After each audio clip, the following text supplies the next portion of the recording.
আসসালামু আলাইকুম, সবার কি অবস্থা? এই হচ্ছে আমাদের এখন অবস্থা, কারণ এখন হচ্ছে সকাল। সাফনকে নিয়ে স্কুলে যাচ্ছি। আমার দুই মেয়েই অসুস্থ, আর আমার বাসায় হচ্ছে আমার এক কাজিন আছে, ওই আপুর কাছে দুই মেয়েকে রেখে এসেছি। আর সাফনকে নিয়ে এখন স্কুলে যাচ্ছি।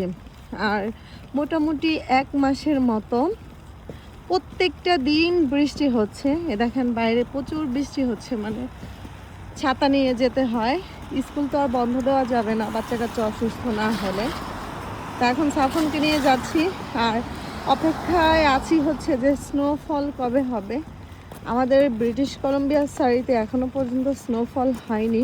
অন্যান্য বেশিরভাগ প্রভিন্সগুলোতেই কিন্তু স্নোফল হয়ে গিয়েছে।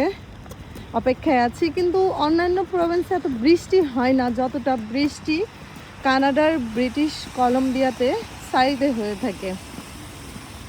তা এখন স্কুলের দিকে হেঁটে হেঁটে যাচ্ছি বৃষ্টিতে।